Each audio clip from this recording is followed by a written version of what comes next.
वीर्यं तेजस्विनावधीतमस्तु मा विद्विषावहै। ओम शांति शांति शांति। हम कहाँ थे?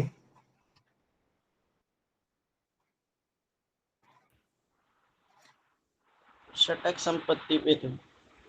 नहीं माँ, वो तो हो गया था।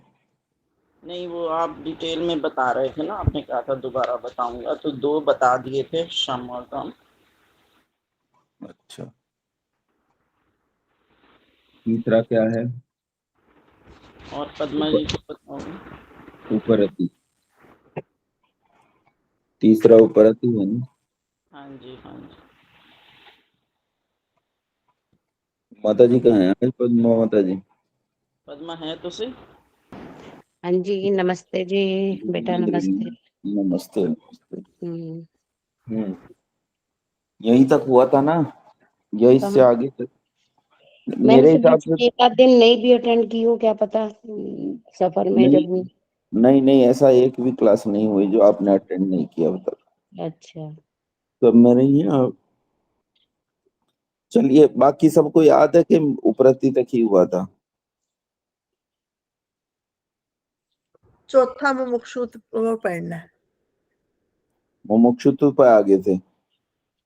जी ठीक बोल रही हैं आदर्श। अच्छा अच्छा। अच्छा, मुमुक्षुत्व का मतलब होता है, मुमुक्षु मतलब मोक्ष की इच्छा करने वाला। अच्छा, मुमुक्षु मतलब मोक्ष की इच्छा करने वाला। ये जो मुमुक्षु होता है ना, इसे मोक्ष के अलावा कोई इच्छा, कोई चाह नहीं होती है। ये बिल्कुल ऐसा व्यक्ति हो जाता है जैसे प्यासे व्यक्ति को पानी के अलावा किसी चीज की जरूरत नहीं होती। तो ऐसा मुमुक्षुत्व होता है, ऐसा मुमुक्षु व्यक्ति होता है। मतलब आप इसे दुनिया के सारे लालच दे दो, लेकिन ये व्यक्ति नहीं डिगेगा अपनी जगह से। उसका नाम मुमुक्षुत्व है। जैसे हम लोगों का मन भाग जाता है विषयों में इधर उधर, लेकिन इसका मन नहीं भागता है विषयों में इधर उधर। ये बस टिक गया है एक चीज पर कि इसे मोक्ष चाहिए, अब इसे और इसके अलावा कुछ नहीं चाहिए। इसका सबसे बढ़िया उदाहरण जो देखने में आता है वो नचिकेता है। नचिकेता जब अ, नचिकेता का नाम सुना है आप सबने? हाँ जी, सुना है। हाँ जी। हाँ। तो यजुर्वेद की 101 शाखाएं हैं। इन 101 शाखाओं में एक शाखा का नाम है कट शाखा। कट शाखा को कट शाखा इसलिए कहा जाता है क्योंकि कट ऋषि ने इसका निर्वचन किया था। इसी कट शाखा का जो उपनिषद है, उस उपनिषद का नाम है कठोपनिषद। इस कठोपनिषद में कहानी आती है कि एक ऋषि थे, मतलब एक आचार्य थे, कोई बड़े विद्वान थे। उन्होंने एक बार एक यज्ञ किया और उस यज्ञ में अपनी सारी गौएं दान करने का निर्णय लिया। मतलब एक बहुत बड़ी संख्या गौओं की दान करने का निर्णय लिया। उनके पुत्र ने देखा कि मेरे पिता ने सारी बूढ़ी और बेकार गौएं दान की हैं, जो बढ़िया गौएं हैं वो अंदर बांध रखी हैं। इस बात पर पुत्र को आश्चर्य हुआ और वो पिता की मंशा को समझ गया कि ये बेकार गौओं को दान दे रहे हैं, अच्छी गौएं अंदर बांध रखी हैं। पिता से जाकर बोला कि आपने कहा था अपनी सभी प्रिय वस्तुएं इस यज्ञ में दान दूंगा, तो मैं तो आपका सभी सबसे प्रिय वस्तु हूँ, मुझसे प्रिय तो कुछ है ही नहीं, तो मुझे किसे दान दोगे? पिता ने 2-4 बार इसकी उपेक्षा की, प्रश्न की, लेकिन उसने ज्यादा पूछा तो पिता को गुस्सा आ गया। जैसे आजकल भी कह देते हैं ना कि तुझे ट्रक के नीचे दूंगा, तो ऐसे ही पिता ने क्रोध में आके कह दिया कि तुझे मृत्यु को दान दूंगा। अच्छा, अपने यहाँ तो परंपरा बहुत बुरी रही है। वो आपने एक हिंदी में एक वाक्य सुना है ना, रघुकुल रीति सदा चली आई, प्राण जाए पर वचन न जाए। और इसी बात को अगर मैं वेद के शब्दों में कहूं तो वेद कहता है, अनुव्रतः पितुः पुत्रो मात्रा भवतु सम्मनः, जाया पत्ते मधुमतिम वाचम वदतु शंतिवान। कहता अनुव्रतः पितुः पुत्रो, कि बालक अपने माता पिता के अनुव्रती होवे, पिता के अनुव्रती होवे। जो पिता का व्रत है, संकल्प है, उस संकल्प की पालना के लिए चाहे जीवन ही क्यों न चला जावे। 14 साल किसी बस्ती में पांव नहीं रखा। पिता ने कह दिया कि वनवास है, वो कहा भी नहीं था पिता ने, मतलब पिता व्रत में फंस गए थे, तो पुत्र ने 14 साल तक किसी बस्ती में पांव नहीं रखा। तो नचिकेता उसी परंपरा का अग्रदूत है, उसी परंपरा का वाहक है। पिता ने कहा तुझे मृत्यु को दूंगा, तो बस ये पिता का संकल्प मानकर उसने कहा पिता के संकल्प को पूरा करना चाहिए, वो चल पड़ा।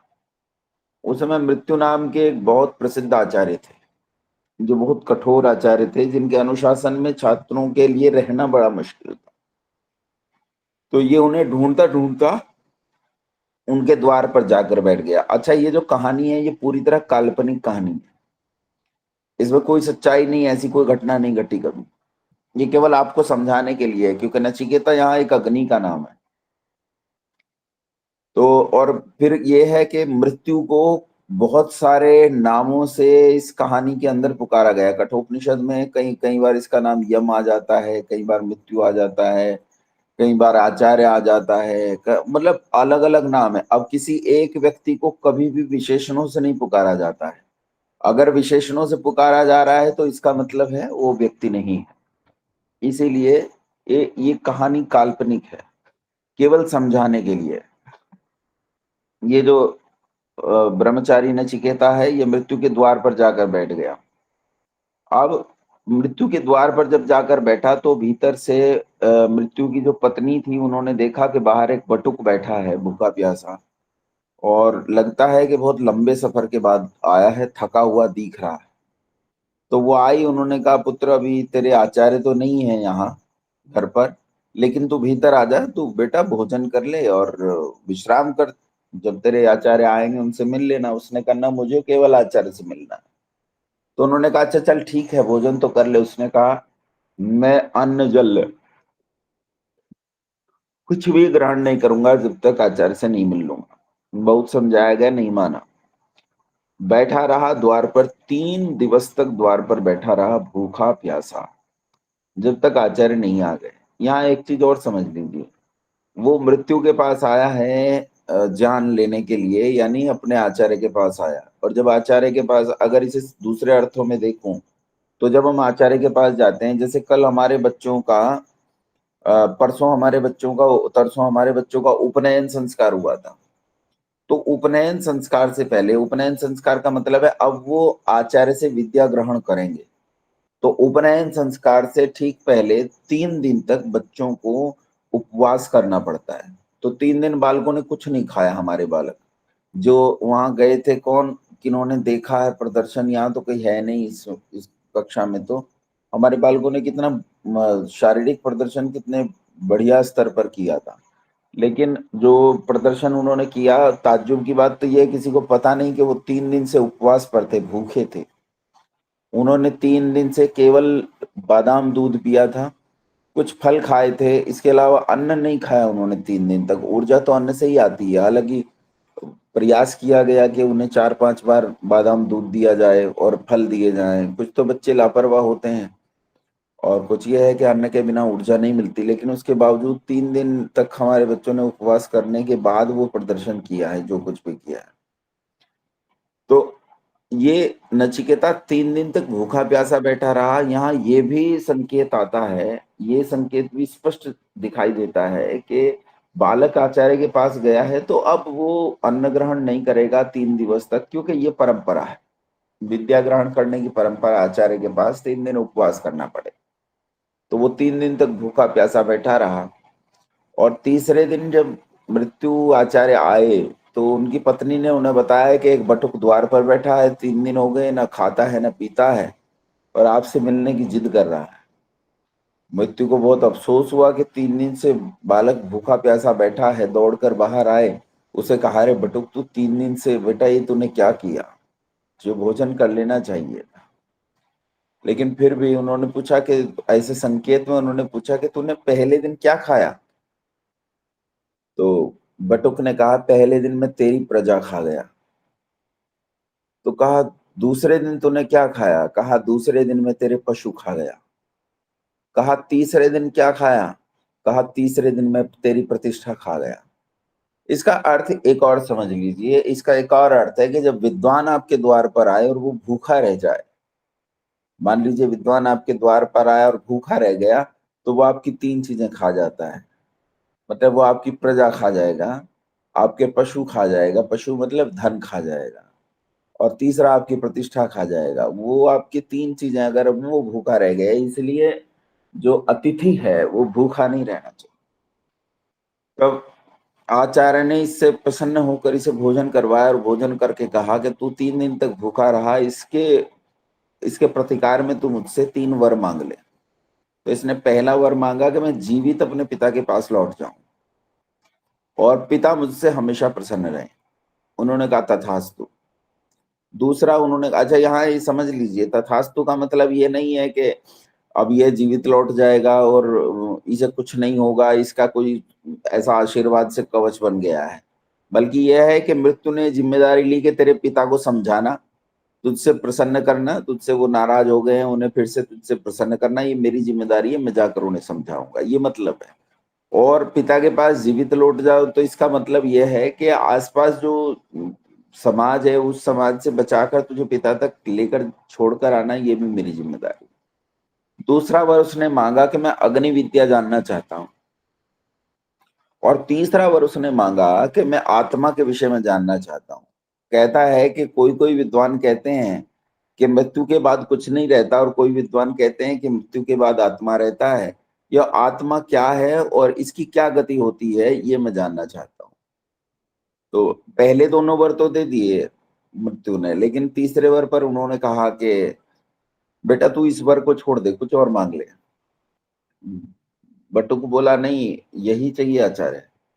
तो उन्होंने कहा देख, इसके संबंध में तो एक बार देवताओं को भी शंका हुई थी। तो देवता किसे कहते हैं, तो विद्वांसो ही देवा, विद्वांसो ही देवा मतलब शतपथ ब्राह्मणकार कहता है विद्वान ही देवता होता है। तो कहा इसके बारे में तो एक बार देवताओं को भी शंका हुई थी, जो विद्वान है, बड़े विद्वान है दुनिया में, उन्हें भी इसके बारे में शंका हुई थी। आज भी हम देखते हैं कि संसार में से बहुत लोग हैं जो अच्छे खासे विद्वान हैं, मतलब जानकारी उनकी बहुत अच्छी है, लेकिन आत्मा के संबंध में उन्हें संदेह है। जैसे एक नाम मैं बताता हूं, इस समय वर्तमान में भारत में बहुत अच्छा काम कर रहे हैं, कम्युनिस्ट हैं वो, और कम्युनिज्म की विचारधारा के लिए काम कर रहे हैं, पढ़े लिखे बहुत हैं, विकास दिव्य कीर्ति दृष्टि नाम का संस्थान चलाते हैं, जिसके अंतर्गत वो यूपीएससी की तैयारी कराते हैं, पढ़े लिखे बहुत हैं, इसमें कोई शक नहीं, लेकिन आत्मा को नहीं मानते हैं, कम्युनिस्ट हैं। अच्छा, विकास दिव्य कीर्ति एक विशेषता और है उनकी, आर्य समाजी हैं, मतलब आर्य समाजी परिवार के हैं, लेकिन आज दशा ये है कि वो ईश्वर को नहीं मानते हैं, आत्मा को नहीं मानते हैं।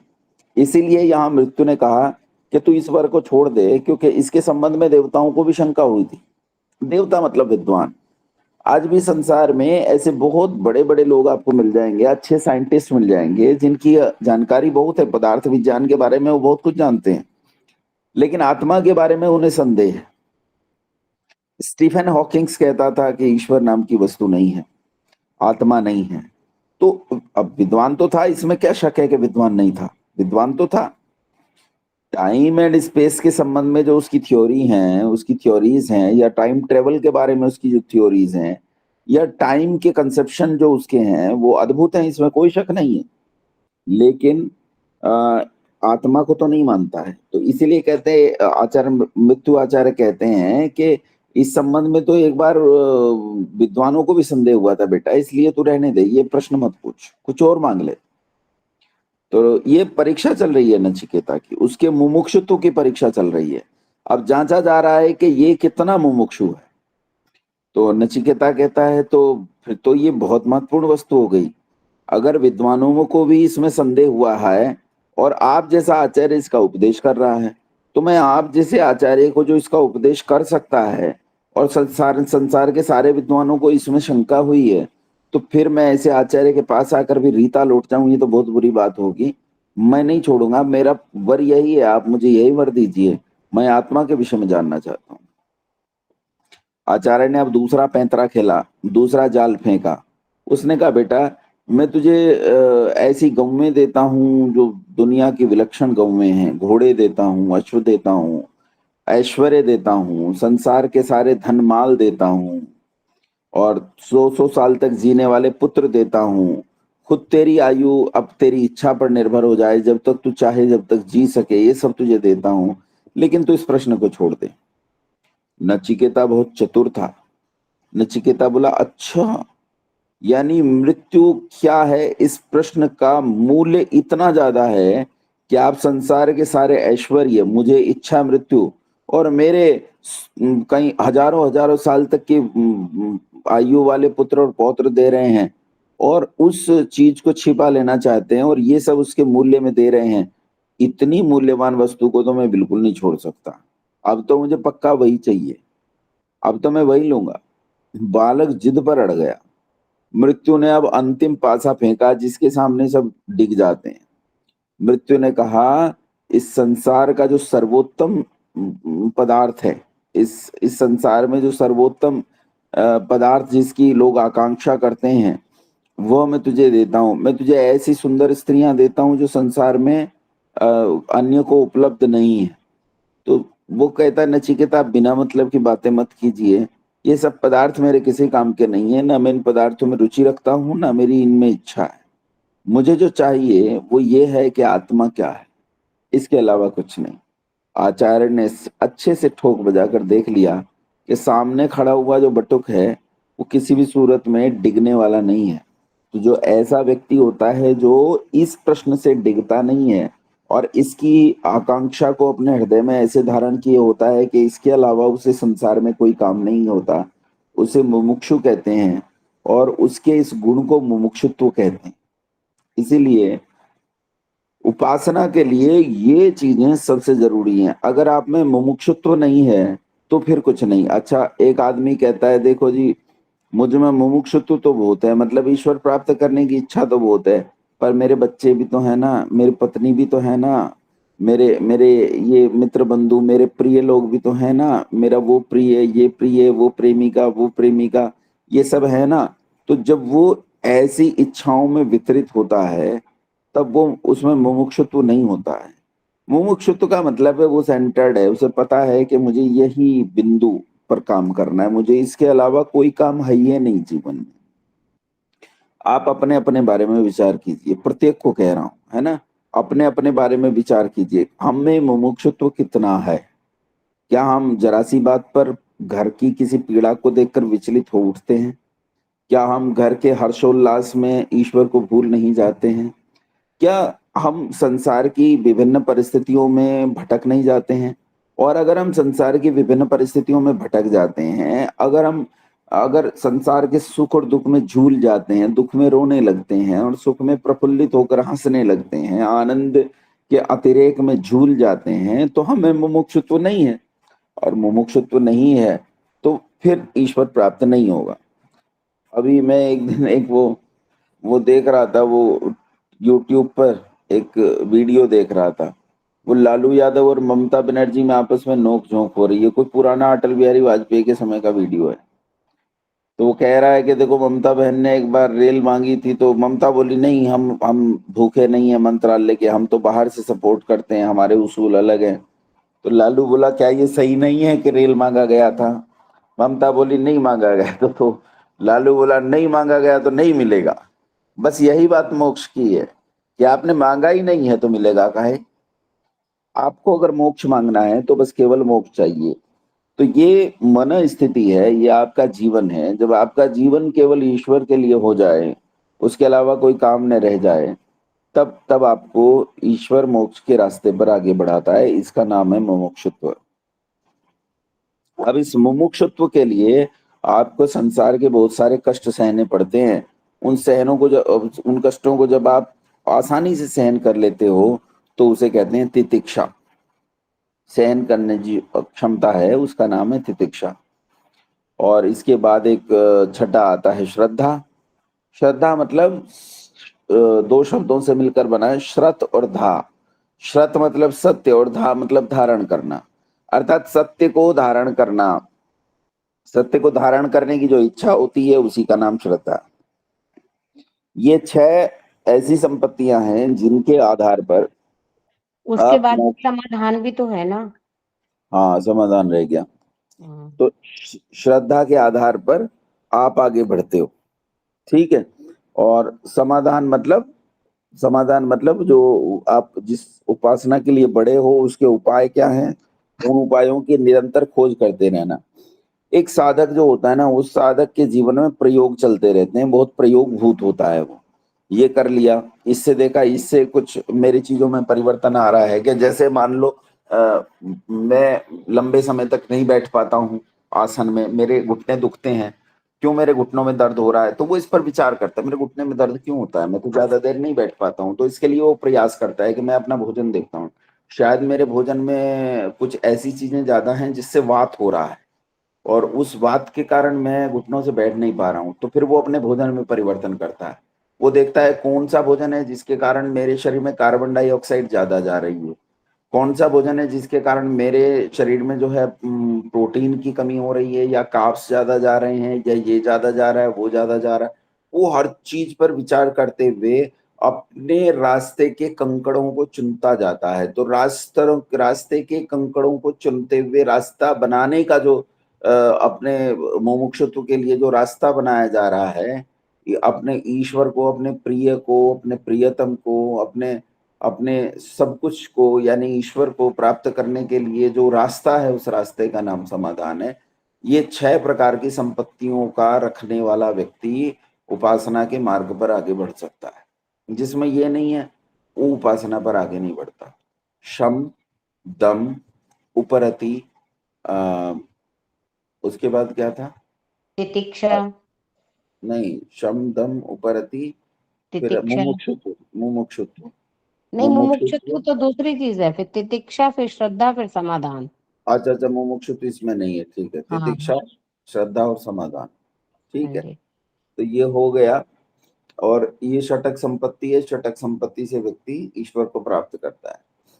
अब इसमें एक चीज जो आपका एक प्रश्न आया था बीच में, वो यहाँ क्लियर कर देते हैं, फिर आगे बढ़ते हैं। आपने पूछा था 4 प्रकार के शरीर हैं, कि सूक्ष्म शरीर है ना, कारण शरीर है, और तीसरा स्थूल शरीर है, और चौथा तुर्य। तो ये 4 मानिए कि जीवात्मा की भिन्न साधन सामग्री अवस्था है।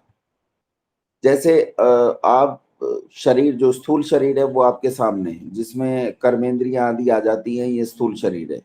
यानी आपके पास सारी ज्ञानेंद्रियां हैं, उनके गोलक हैं, आपके पास कर्मेंद्रियां हैं, उनके गोलक हैं। ये शरीर है, हाड़ मांस का बना हुआ, इसका नाम स्थूल शरीर है। यानी नासिका, चक्षु, श्रोत्र, जीवा, त्वचा, और एक और इंद्री बच गई, कौन सी बच गई? हो गई क्या सब? चलो 5 जो ज्ञानेंद्रियां हैं, उसके बाद 5 रचना, रसना। जिह्वा। मुख में 2 इंद्रियां होती हैं। रसना में 2 इंद्रियां होती हैं, एक तो रसनेन्द्रिय होती है जिसे हम कहते हैं ज्ञानेन्द्रिय, और वहीं वाक होती है, वाक को हम कर्मेंद्रिय कहते हैं। हाँ जी। हाँ, और इंद्रियां जो है वो फिर 5 इंद्रियां होती हैं कर्मेंद्रियां। हस्त है, पायु है, जिह्वा है, उपस्थ है, और पायु है। तो ये 5 कर्मेंद्रियां होती हैं। इनसे युक्त जो ये सामने हाड़ मांस का शरीर दिखाई देता है, इसे स्थूल शरीर कहते हैं। सूक्ष्म शरीर में मैंने 17 तत्व बताए थे, है ना? आदर्श माता जी बता देंगी 17 कौन कौन से हैं। 5 कर्म इंद्रियां होती हैं, 5 ज्ञान इंद्रियां, अहंकार, बुद्धि और मन, और एक आत्मा। हैं, और प्राण कहाँ गए? हाँ जी, 5 प्राण। तो फिर ये तो बहुत सारे हो गए।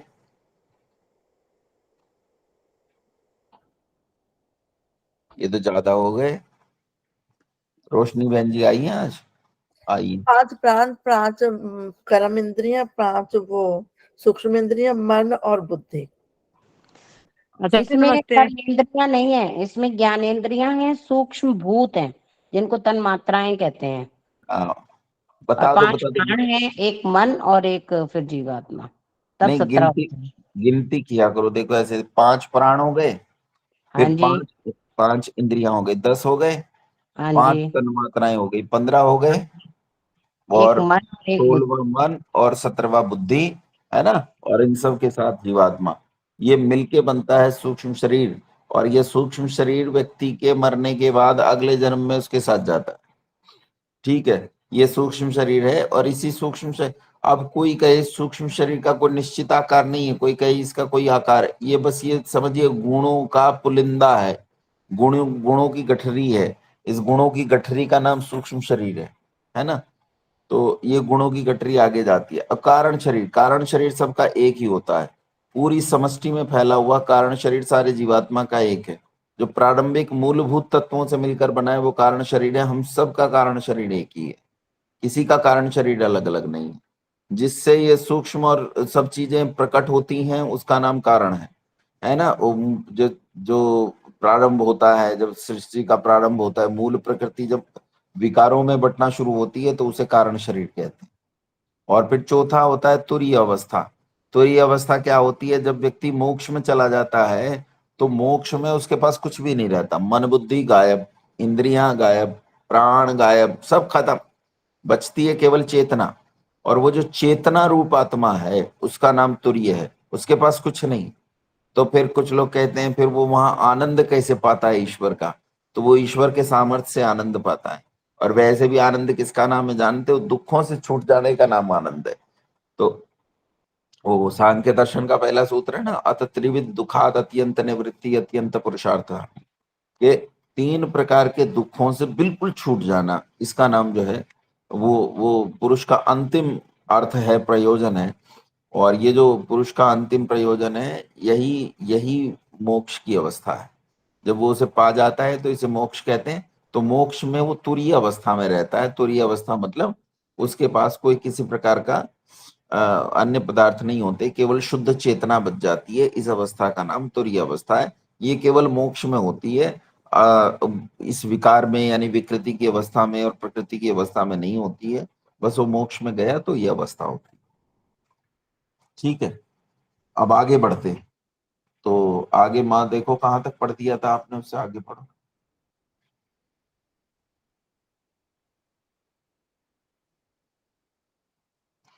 माता जी। आनंद स्वरूप में मग्न जीव होते हैं। इसी समाधि संस्कार जन्य शुद्ध शरीर का पराक्रम मुक्ति में भी यथावत सहायक रहता है। ये तुरीय शरीर तक का था। इसके यहाँ आगे तक फिर यहाँ तक पढ़ आगे दिया था। हम्म, अच्छा सुनो, एक तो सबसे पहले आपका आर्यावर्त की पवित्र भूमि में लौटने पर स्वागत है कि आप विदेश से जो है धन्यवाद धन्यवाद बहुत मलेच्छ देश से आप वापस आर्यावर्त की भूमि पर लौट आई हैं, तो बिल्कुल जी आपका बिल्कुल। चलो अब पढ़ो। फिर आपने मुमुक्षुत्व पर बढ़ा दिया, संबंध भी बढ़ा दिया, फिर विषय प्रयोजन ये पढ़ने हैं आगे। हाँ, वैसे तो मैंने मुमुक्षुत्व के बाद का वैसे वाला तो पढ़ना है। वैसे तो मैंने विषय और विषयी भी पढ़ा दिया था। हाँ जी, मैंने पर वो मैंने आपने फिर बता कहा था दिया। कि दोबारा से पढ़ाऊंगा मैं ये। चलो चलो पढ़ो आप। ये 4 साधन और 4 अनुबंध अर्थात साधनों के पश्चात ये कर्म करने होते हैं। इनमें से जो एक इन 4 साधनों से युक्त पुरुष होता है वही मोक्ष का अधिकारी होता है। दूसरा संबंध ब्रह्म की प्राप्ति रूप मुक्ति प्रतिपाद्य और वेदादि शास्त्र प्रतिपादक को यथावत समझकर अन्वित करना, ये संबंध है। तीसरा विषय सब शास्त्रों का प्रतिपादन विषय ब्रह्म, उसकी प्राप्ति रूप विषय वाले पुरुष का नाम विषयी है। विषय मतलब जो उस मोक्ष रूपी विषय को पाना चाहता है वो विषय हो गया, यानी जीवात्मा हो गया, और विषय हमारा हो गया मोक्ष की प्राप्ति, मुक्ति। चौथा प्रयोजन सब दुखों की निवृत्ति और परमानंद को प्राप्त होकर मुक्ति सुख का होना, ये 4 अनुबंध कहते हैं। बस प्रयोजन क्या है? प्रयोजन यही है जो अभी बताया, अंतिम प्रयोजन जीवात्मा का है। अतः त्रिविध दुखात अत्यंत निवृत्ति अत्यंत पुरुषार्थ, के 3 प्रकार के दुखों से पूरी तरह छूट जाना, ये प्रयोजन है, अंतिम प्रयोजन है। और ये प्रत्येक जीवात्मा का है। मतलब आप ये समझो कि आपका भी है, मेरा भी है ना। हम जो बहुत ज्यादा उसमें जीते हैं ना कि मैं बड़ा देशभक्त हूँ, मैं बड़ा समाज भक्त हूँ, मैं जैसे ये अब क्या होगा, अब क्या होगा। कई लोगों को बड़ी चिंता, रोशनी बहन जी को बड़ी चिंता रहती है ये समाज की बहुत पीड़ा उनके मन में हमेशा परिलक्षित होती है। जब भी उनसे बात करो तो उन्हें बड़ी चिंता रहती है। आदर्श माता जी लगी रहती हैं लगातार, कुछ न कुछ जोड़े रखती हैं कि भाई समाज का कुछ काम कर दें, है ना। वो कई लोग होते हैं जो इस समाज की पीड़ा से बहुत ज्यादा लसित होते हैं। हेमा रो भी लेती है कि समाज इतना खराब क्यों है। तो ये सारी चीजें जो हैं, इन इन सारी चीजों के बावजूद हम सबके भीतर जो अंतिम प्रयोजन हमारा है, अंतिम इच्छा जो है वो मोक्ष की है। और ये हम सब की है और हम सब की गति भी वही है। एक दिन हम सबका मोक्ष होना है। अब ये देखो किसका कितनी जल्दी हो जाए, किसका कितनी देर में हो जाए। अब जब तक ये चीजें नहीं होंगी, मुमुक्षुत्वादि आप में नहीं होंगे, तब तक क्या आप मोक्ष प्राप्त करेंगे, कर ही नहीं पाएंगे। तो इसीलिए ये चीजें बहुत जरूरी हैं ताकि आप शीघ्र से शीघ्र मुक्ति को प्राप्त कर लें। ठीक है ना। चलो माँ आगे। तदंतर श्रवण चतुष्टय, एक श्रवण, जब कोई विद्वान उपदेश करे तब शांत ध्यान देकर सुनना। विशेष ब्रह्म विद्या के सुनने में अत्यंत ध्यान देना चाहिए कि यह सब विद्याओं में सूक्ष्म विद्या है। सुनकर दूसरा मनन, एकांत देश में बैठ के सुने हुए का विचार करना। जिस बात में शंका हो पुनः पूछना, और सुनते समय भी वक्ता और श्रोता उचित समझें तो पूछना और समाधान करना। जो आप करवाते हैं, साथ साथ प्रश्न भी पूछते हैं ना, हाँ। ये मनन है। अब इसमें क्या है, देखो इसमें ये है कि जब हम पढ़ रहे हैं ना, तब हम कई बार क्या होता है, हम पढ़ते हुए ये करते, मेरा एक मित्र था, मैंने उसकी प्रवृत्ति देखी है। उसकी प्रवृत्ति बिल्कुल ऐसी ही थी कि वो जब बैठता था तो वो इतने इतने ध्यान से मतलब पढ़ता था, आचार्य से इतने ध्यान से सुनता था कि जैसे उसके लिए संसार में उस समय कुछ बचा ही नहीं था, जैसे संसार ही नहीं बचा है। वो बस उसमें से जो कुछ आचार्य जी दे रहे हैं ना, उसे ले जाना चाहता था, खा जाना चाहता। एक दूसरा था, पीछे बैठता था, एक नंबर का नालायक था। वो हमेशा आचार्य जी की कमियां ढूंढता रहता था कि आचार्य जी ने आज ये गलत बोल दिया, आचार्य जी ने आज ये गलत बोल दिया, इनकी ये गलती थी, ऐसे बैठे थे, ऐसे उठे थे, ये करते रहते हैं वो। जो भी ऐसे संसार में सब में कमियां होती हैं, सब में कुछ ना कुछ न्यूनताएं होती हैं। तो उसे लेना कुछ नहीं था, न्यूनताएं ढूंढनी थी, छिद्रान्वेषी था, छिद्रान्वेषण करता रहता था। अब इसमें से उन्नति किसकी होगी, दोनों में से किसकी उन्नति होगी। एक वो जो हमेशा ये देखता था आज आचार्य जी ने कितना दिया, आज मेरे पढ़ने लायक कितना था, आज मेरे लिए कितनी अच्छी चीजें बताई गई थी। एक ये कि आचार्य जी ने क्या गलती कर दी, खट से मैंने आचार्य जी की गलती पकड़ ली। और फिर इससे दंभ में भी घूमता है, अहंकार में भी घूमता है। अरे वो पढ़ा रहे तो मैंने तो खट से गलती पकड़ ली कि यहाँ ये गलती कर रहे हो तुम ये तो ठीक नहीं है। मैं बहुत वैसा हूं, मैं गलती शायद नहीं करता रत्ती भर भी। जैसे उन्होंने कहा मैंने तो तुरंत पकड़ लिया, ये तो गलत है, मैं नहीं मानूंगा इस बात को। तो ये जो आदमी है, ये कभी श्रवण चतुष्टय का जो पहला ही है, सुनना, उसी चीज पे खड़ा नहीं है, तो फिर आगे इसके लिए सब चीजें खत्म है। छटक संपत्ति है, वो सब सब सब खत्म है। किसी के तो पहले पायदान पर ही खड़ा नहीं है। हमें विद्या प्राप्त करनी है। मैं एक पुस्तक पढ़ रहा हूँ, आप ये समझिए आचार्य से पढ़ रहा हूँ। मैं जब पुस्तक पढ़ रहा हूँ तो पुस्तक पढ़ते हुए पुस्तक का कागज कितना बेकार है, कितना बकवास कागज छपवा है, प्रिंट तो इतना बेकार है। मैं छपवाता ना इसी प्रिंट को, कमाल का छपवाता। ये देखो ऊपर नाम भी नहीं डलवा रखा, यहाँ अगर एक चित्र होता तो कितना अच्छा होता। ये बेकार का काम है। और इनकी भाषा भी कितनी अजीब है, समझ में ही नहीं आता, पता नहीं क्या क्या कहते रहते हैं। और ये देखो यहाँ विषय का प्रसंग बदल गया, यहाँ ये बदल। जो इसी काम में लगा रहेगा उसे कुछ नहीं मिलने वाला है। एक आदमी है जो इस काम में लगा हुआ है कि चाहे कितनी दुरूह परिस्थितियां हो, कितनी ही मुश्किल समस्याएं हो, लेकिन वो उसमें से अपने लिए अच्छी चीजें निकाल रहा है। वो लगातार आचार्य को सुन रहा है, उसमें से अपने लिए अपने विषय की चीजें ले रहा है लगातार, उसका उसी पर ध्यान लगा हुआ है ना। एक वो पक्षी होता है, उसके संबंध में कहते हैं कि उसमें नीर क्षीर का विवेक होता है कि दूध में अगर पानी मिला दिया जाए तो दूध दूध पी जाता है, पानी पानी को छोड़ देता है। तो आपको यही करना है, आपको ये करना है, श्रवण में जो आपको बताया जा रहा है उसमें से उसे ले लेना है जो अपने काम का है।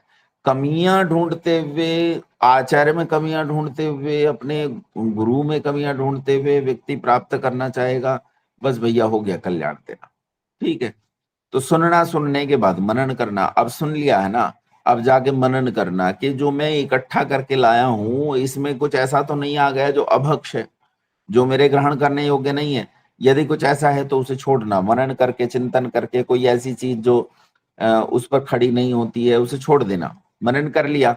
अब मनन किया हुआ जितना मेरे पास है, मान लो मैंने श्रवण में 20 पदार्थ पाए थे, मनन में जाके देखा 20 पदार्थों में से 6 पदार्थ खराब हैं, वो मैंने अलग कर लिए हैं मेरे पास ही, अभी 6 अलग कर लिए, 14 अलग कर लिए।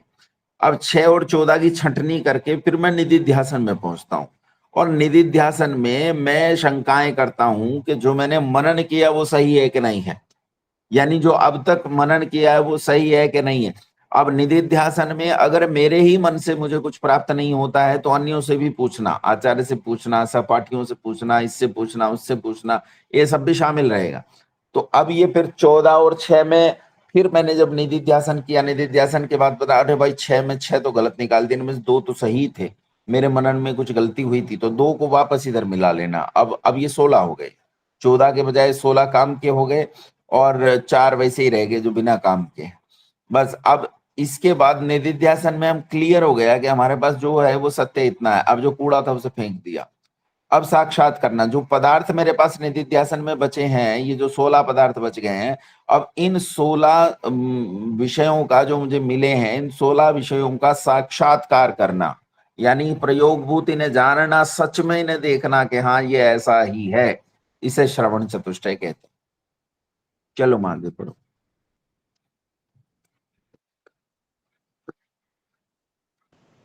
निधिध्यासन जब सुनने और मनन करने से निसंदेह हो जाए, तब समाधिस्थ होकर उस बात को देखना, समझना कि वो जैसा सुना था, विचारा था, वैसा है या नहीं, ध्यान योग से देखना। चौथा साक्षात्कार, अर्थात जैसा पदार्थ का स्वरूप, गुण और स्वभाव हो वैसा यथा तथ्य जान लेना ही श्रवण चतुष्टय कहता है। ये आपने भी समझा भी दिया है। सदा तमोगुण अर्थात क्रोध, मलिनता, आलस्य, प्रमाद आदि, रजोगुण अर्थात ईर्ष्या, द्वेष, काम, अभिमान, विक्षेप आदि दोषों से अलग होके सत्व अर्थात शांत, प्रकृति, पवित्रता, विद्या, विचार आदि गुणों को धारण करें। अब सुनो, ये धारण करने में हमें ये भी देखना पड़ेगा कि हम कैसे लोगों के संपर्क में रहते हैं, मेरी संगति कैसी है, मैं खाता पीता क्या हूं, मैं पहनता क्या हूं, मैं सोता कैसे हूं, मेरे दिमाग में विचार क्या उठते हैं, मैं जो बात करता हूं वो क्या करता हूं, ये सारी मिलके मेरे भीतर तमोगुण, रजोगुण और सतोगुण की प्रवृत्तियों को जन्म देंगी, घटाएंगी, बढ़ाएंगी। मान लो मैं बहुत ज्यादा चरपरा खाता हूँ, बहुत ज्यादा चाट वगैरह खाता हूँ, हैं, तो जब ये चाट और स्ट्रीट फूड में खाता हूं तो रजोगुण का विकास होगा, कोई नहीं रोक पाएगा, होगा ही होगा। वो कहते हैं ना, जैसा खाओ अन्न वैसा होगा मन। अपने जो खाए, अब मैं पहनता क्या हूं इस पे भी ध्यान देना पड़ेगा, मैं क्या पहनता हूं। अब मैं दिल्ली में जाता हूं कई बार तो मुझे ताज्जुब होता है, अब वो उसमें मेट्रो में चढ़े तो वो निक्कर पहन के लड़की जा रही है, अच्छा निक्कर पहन रखा है, 2 स्त्रियां जा रही हैं और ध्यान से देखने पर पता चला कि इनमें एक माँ है और एक बेटी, और दोनों ने निक्कर पहन रखा है। तो ये कैसी प्रवृत्ति है भाई, ये प्रवृत्ति क्या मोक्ष की ओर तुम्हें लेकर जाएगी। अब कोई सोचे, देखो जी मैं पहनूं कुछ भी हूं, मैं मुमुक्षु, ना हो सकता, नहीं हो सकता। आपको आपका पूरा आचरण तय करता है कि आप मुमुक्षु हैं कि नहीं हैं, आप क्या खाते हैं। आप एक आदमी है तो उसकी भोजन में ही रुचि पड़ी रहती है, वो हर समय भोजन में छांटता रहता है, भाई ये वाला बड़ा स्वादिष्ट है, वो वाला बिना स्वादिष्ट है, ये है वो है। कहाँ इतना ध्यान रहता है कि क्या खाना है क्या नहीं खाना है। कौन इस खाने में ही दिमाग लगाए कि ये बिना मतलब का काम है खाने का, लोग खाने में ही लगे रहते हैं। और वैसे भी पता नहीं, मतलब इसमें तो लगना ही नहीं चाहिए। भोजन तो केवल शरीर के जीवन के लिए है कि जीवन सुचारू रहे, स्वस्थ रहे, और शरीर में तमोगुणी और रजोगुणी प्रवृत्तियां नहीं उठे, इसके लिए भोजन होता है। भोजन का मतलब अब भोजन में ही दिमाग लगाए रखना ये ठीक नहीं, और कपड़ों में ही दिमाग लगाए रखना ये ठीक नहीं है। संसार कैसा है इसका ध्यान रखना चाहिए। संसार जो है, मेरे आसपास कैसे लोग हैं, मैं किन लोगों से घिरा हुआ हूँ, क्या मैं अनावश्यक ऐसे लोगों को तो अपने आसपास प्रश्रय नहीं दे देता जो मेरी वृत्तियों को खराब करेंगे? अर्चना बहन, ध्यान से सुनना।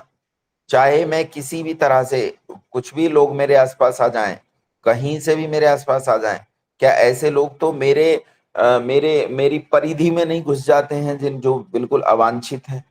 ऐसे अवांछित तत्व अगर मेरी परिधि में घुस जाते हैं तो बलपूर्वक उन्हें वहीं रोक देना। तुम मेरी परिधि में नहीं घुसोगे, चलो खत्म।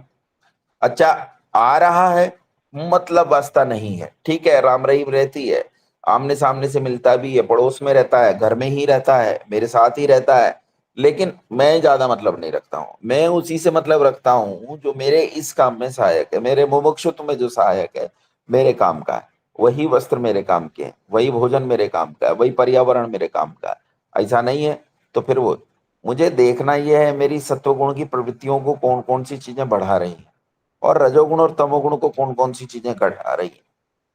अब एक आदमी सोता ही रहता है, नींद बहुत है, मुझ में भी है ये कमी, मुझ में भी नींद बहुत है। नींद ऐसी है कि आप कहो कि सो जा, अब मैं चाहे पिछले 20 घंटे से सो रहा हूं और आप मुझे कहो कि सो जा, बस आप जितनी देर में आप कहोगे इतनी देर में तो मैं सो जाऊंगा, मुझे सोने के लिए प्रयास नहीं करना पड़ता है। लेकिन आप समझो, जितनी देर आप नींद में रहते हो उतना समय आपका मृत्यु में जाता है। नींद क्या है? मृत्यु ही तो है। नींद मतलब मृत्यु। बताओ, नींद में आपने क्या पाया? सो रहे हो, बस खत्म। और क्या कर रहे हो? आपने इतना जीवन नष्ट कर दिया जितना सोने में जा रहा है। तो नींद क्या है? नींद तो मृत्यु है। इस नींद से बचो, इस अंधकार से बचो, इस आलस से बचो, इस तमोगुण से बचो, और बचो आप रजोगुणों से। ईर्ष्या है, हम किसी से इसी बात में रहते हैं, अरे भैया ये मुझसे आगे ना बढ़ जाए, ये मुझसे महत्वपूर्ण ना हो जाए, ये मुझसे ऐसा ना हो जाए, वैसा ना हो जाए। हम किसी से द्वेष करते रहते हैं, ये सब प्रवृत्तियां होती हैं। तो इन रजोगुण की प्रवृत्तियों से भी बचना। बल्कि मैं तो कहता हूं अपने आसपास भी किसी और के लिए भी प्रयास करना, उसे बताओ नहीं, लेकिन उसके लिए भी ऐसा माहौल पैदा करो कि उसमें भी रजोगुणी और तमोगुणी प्रवृत्तियां पैदा ना हो। क्योंकि मान लो मेरे चारों तरफ खेत हैं और मैं भी एक खेत हूं, और मेरे भीतर बुराइयां आ गई हैं, मेरे भीतर बीमारी आ गई है, मुझे किसी ने दवाई बता दी है, दवाई छिड़क लो, मैंने छिड़की तो मेरा खेत जो है बिल्कुल पवित्र हो गया, लेकिन आसपास बीमारी है। तो अगर आसपास बीमारी है तो ये बीमारी तो फिर से मेरे खेत में आ जाएगी। इसलिए मुझे प्रयास पूर्वक आसपास के खेत में भी इस बीमारी को खत्म करना है। तो आपको ये ध्यान रखना है कि आपके आसपास कैसे लोग हैं, आपके आसपास वातावरण कैसा है, और उस वातावरण से या तो अपने आप को इतना अलग कर दो, चाहे वो वातावरण रहे भी, जैसे कमल का पत्ता रहता है पानी में लेकिन पानी उसे छू नहीं पाता है, ठीक वैसे ही आपको उस समाज के बीच में रहना है कि आप उसके बीच में रहो लेकिन वो आपको छू नहीं पाए, आपकी मनोस्थितियां आपके नियंत्रण में रहे, आपका आपका मानस आपके नियंत्रण में रहे, आप उस तरफ नहीं जाए। नहीं, रसगुल्ला देख के मन मुंह में पानी आ जाता है। जब आप ये परिस्थिति पैदा कर लो, तो जब आपका जीभ पे नियंत्रण आ जाए, जीवा पे ऐसा नियंत्रण आ गया, कुछ भी आपके सामने पदार्थ आ जाए आपको खाने की इच्छा नहीं होती है। आप केवल भूख को खत्म करने के लिए भोजन करते हो। आपके शरीर से कॉल आपके शरीर से कॉल ही नहीं है, तो फिर आप दुनिया के सारे उत्तम पदार्थ आपके सामने रखो, आप भोजन नहीं करेंगे। आपके अंदर से कॉल नहीं है। अब कॉल होगी तो आप अभक्ष भी खा जाओगे। जैसे मान लो पुरुषों को स्त्रियों की लालसा होती है और स्त्रियों को पुरुषों की लालसा होती है। अब जिन जो आपको खाना है आपको वही खाना है, स्त्री और पुरुष में भी ये खाने वाला लगा लेना। अब हमें क्या खाना है ये हमें देखना है। अब हर पदार्थ खा लेना ये तो मूर्खता है, ये कहाँ की समझदारी है कि जो मेरे सामने आ जाए वही खा लूंगा मैं। ऐसा नहीं होता, मैं बहुत सेलेक्टिव हूं कि मुझे यही खाना है, और जितना मुझे जरूरी है बस उतना, उसमें भी उस पदार्थ में भी जो पहले तो ये सेलेक्ट हो गया मुझे यही खाना है, और फिर उसमें भी कितनी जरूरत है उतना ही खाना है, उससे ज्यादा नहीं खाना है।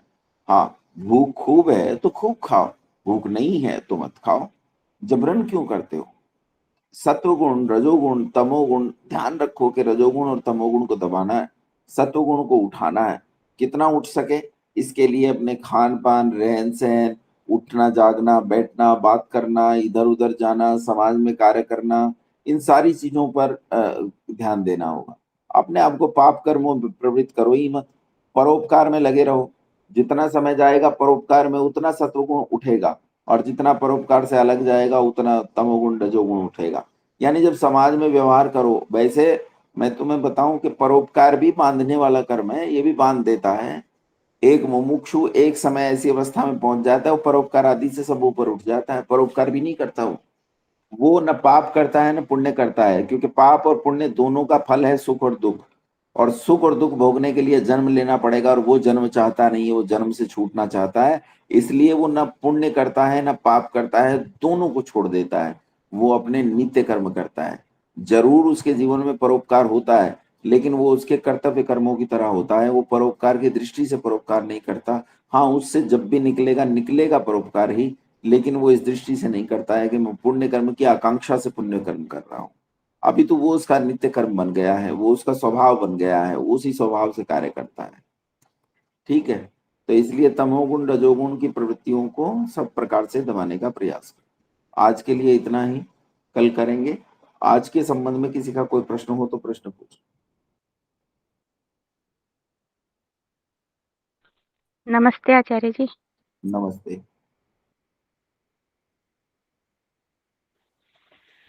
एक प्रश्न बेटा इसमें तो नहीं है, लेकिन पीछे की उसमें है। बताओ है समोल्लास का ही। बताओ।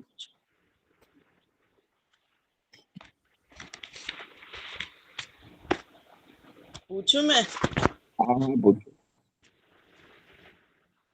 ये एक था कि जो दुख का अत्यंत विच्छेद होता है वह मुक्ति कहलाती है, हाँ क्योंकि जो दुख का अत्यंत विच्छेद होता है वह मुक्ति कहलाती है, क्योंकि जब मिथ्या ज्ञान अविद्या लोभ आदि दोष विषय दुष्ट व्यसनों में प्रवृत्ति जन्म और दुख का उत्तर उत्तर के छूटने से पूर्व पूर्व के निवृत्त होने से मोक्ष होता है, जो कि सदा बना रहता है। ये समझ में नहीं आया कि उत्तर उत्तर के छूटने से और पूर्व के निवृत्त। उत्तर कहते हैं बाद वाला, बाद वाले के छूटने से पहले वाले का वो नष्ट हो जाएगा। जैसे आपके पाप कर्म खत्म होंगे, पुण्य कर्म खत्म होंगे, तो उनका परिणाम यानी सुख और दुख खत्म हो जाएंगे। सुख और दुख खत्म होगा तो उससे उसका कारण, वो जिसके कारण सुख दुख हो रहे हैं वो जन्म खत्म हो जाएगा, और जन्म खत्म होगा तो मोक्ष मिल जाएगा। ऐसे उत्तर उत्तर के छूटने से आप मोक्ष को प्राप्त हो जाएंगे। अब ये करेंगे कैसे? ये उत्तर उत्तर को खत्म करना है आपको, और आप मोक्ष को प्राप्त हो जाएंगे, ये मकसद है। ठीक ठीक। किसी का कोई प्रश्न? मंत्र पाठ कर लूं? ठीक है। अच्छा, एक एक आप सब लोगों के लिए एक सूचना है। वैसे तो अच्छा जी, इसका एग्जाम्पल फिर से देना, कोई ये समझ नहीं आया, उत्तर उत्तर पूर्व पूर्व वाला। अच्छा ये बताओ मुझे, मैं कर्म करता हूं, कर्म करने से मेरा एक कर्माशय बनता है, कर्माशय से मेरा मतलब मैं कर्म करता हूं, कर्म पाप या पुण्य का होगा, पाप पुण्य के कर्मों से मेरा कर्माशय बनेगा, कर्माशय से मेरा प्रारब्ध तैयार होगा, प्रारब्ध से मुझे जन्म मिलेगा। ठीक है, जन्म में मैं फिर पाप पुण्य कर्म करूंगा, फिर उनसे मेरा कर्माशय बनेगा, कर्माशय से फिर प्रारब्ध बनेगा, प्रारब्ध से फिर जन्म होगा। तो इसी गोल गोल चक्कर में आप घूम जाते हो। अब आपको इस गोल चक्कर को तोड़ना है, तो गोल चक्कर को तोड़ने के लिए आपको क्या करना पड़ेगा? आपको मरने से बचना है। तो मरने से बचने के लिए आपको क्या करना पड़ेगा? मरने का एक ही कारण होता है, जन्म। आपको जन्म से छूटना पड़ेगा। अब जन्म से छूटने के लिए क्या करना पड़ेगा? जन्म का कारण ढूंढना पड़ेगा। जन्म क्यों हो रहा है? जन्म हो रहा है आपके कर्माशय के कारण, आपके प्रारब्ध के कारण। और प्रारब्ध किस कारण से हो रहा है? कर्माशय से हो रहा है। और कर्माशय किस कारण से हो रहा है? कर्माशय कर्म के कारण से हो रहा है। तो आपको इन कर्मों से छूटना पड़ेगा। और जब आप इन पाप पुण्य कर्मों से छूटना चाहते हो, तो पाप पुण्य कर्मों से छूटने का एक ही तरीका है कि मोक्ष की साधना करो, उपासना करो। उपासना करोगे तो पाप पुण्य कर्मों से छूट जाओगे, पाप पुण्य कर्मों से छूटोगे तो भाई कर्माशय से छूट जाओगे, कर्माशय से छूटोगे तो प्रारब्ध से छूट जाओगे, प्रारब्ध से छूटोगे तो जन्म से छूट जाओगे, जन्म से छूटोगे तो मुक्ति हो जाएगी, मोक्ष में चले जाओगे। ऐसे उत्तर उत्तर के छूटने से पूर्व पूर्व का क्षय होता चला जाता है और आप मोक्ष में चले जाते हो। धन्यवाद आचार्य जी। बहुत चलो अच्छा, मंत्र। बहुत ही अच्छे समझ आ गया, बहुत ही अच्छा। अच्छा, ये एक छोटी सी मैं वो कर देता हूँ। वैसे तो हमारी हेमा इस मामले में बड़ी निपुण है, ये गुरुकुल के मामले में वो करती रहती है अपने आप ही, लेकिन फिर भी मैं यहाँ जो है ना हमारे पास कनाडा से